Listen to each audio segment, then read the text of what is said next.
नमस्कार, मैं हूं दिबांजलि मित्रा। दक्षिण एशिया में लग रहा है कि युद्ध होकर रहेगा। चाइना मानेगा नहीं और भारत झुकेगा नहीं, तो इसका परिणाम ये होगा कि युद्ध हो। इसी को लेकर रक्षा मामलों के विशेषज्ञ चीन और भारत का आकलन कर रहे हैं और बता रहे हैं कि किसकी सेना कितनी पावरफुल है। तो आज हम भी आपको बता रहे हैं कि भारत के मुकाबले चीनी सेना कितनी ताकतवर है। शोधकर्ताओं की माने तो चीनी सेना वन चाइल्ड पॉलिसी के तहत जन्मे इकलौते बच्चों से भरी पड़ी, जिन्हें बड़े ही लाड प्यार से पाला गया होता है और उनमें लड़ने का जरा भी दम नहीं होता।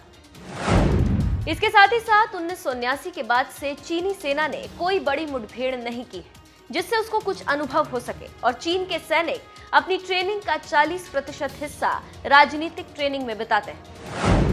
शोधकर्ताओं की माने तो चीन में सिर्फ पढ़े लिखे समझदार नौजवान ही चीनी सेना में भर्ती होंगे, लेकिन बाद में चीनी प्रशासन ने पाया कि ये बच्चे तो बड़े ही बुज़दिल लाड़ प्यार से पाले हुए हैं। वर्तमान में 1962 के भारत चीन युद्ध को चीन चाहकर भी अपनी उपलब्धियों में नहीं गिन सकता।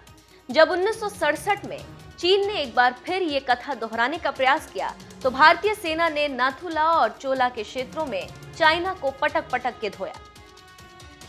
इस भिड़ंत में चाइना को कितना नुकसान हुआ, इसका अंदाजा आप इसी बात से लगा सकते हैं कि चीन को खुद स्वीकारना पड़ा था कि 400 से अधिक चीनी सैनिक इस युद्ध में मारे गए थे। इस युद्ध में भारत के प्रचंड विजय के कारण ही सिक्किम का भारत में विलय संभव हो सका था। अब अगर युद्ध में पैम्पर्ड बच्चे आकर लड़ाई लड़ेंगे तो हश्र क्या होगा, ये तो आपको पता चल ही गया होगा।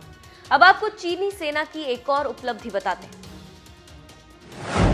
साल 2016 में एक रिपोर्ट छपी जिसके मुताबिक जब चीनी सैनिक यूएन पीस कीपिंग मिशन के तहत सूडान में तैनात थे तो उन पर एक बार सूडान के विद्रोहियों ने हमला बोल दिया था।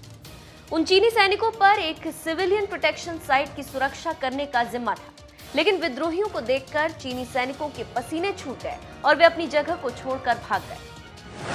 उन चीनी सैनिकों की बुज़दिली की वजह से न सिर्फ कई मासूमों की जान चली गई बल्कि कई महिलाओं का यौन शोषण भी किया गया। यही चीनी सेना की सच्चाई है जो अब दुनिया के सामने एक्सपोज हो चुकी है। इसीलिए चीनी सेना को जमीन पर रहकर अपनी औकात के अनुसार ही बात करनी चाहिए। यही कारण था कि डोकलाम में चीनी सेना को मुंह की खानी पड़ी और अब लद्दाख में भी चीनी सेना का यही हाल होना तय। चीनी सेना के बारे में विशेषज्ञों की राय है कि अगर आप चीनी सेना के सामने तन कर खड़े हो जाते हैं तो चीनी सेना दुम दबाकर भाग जाती या पीछे हट जाती, और यही अब भारत कर रहा है। इसका असर दिख भी रहा है कि अब बीजिंग जो पहले अकड़ रहा था वो अब बातचीत करना चाहता है। तो आप समझिए कि क्या हो रहा है, और अब भारत ने चीन की सही नस पकड़ ली।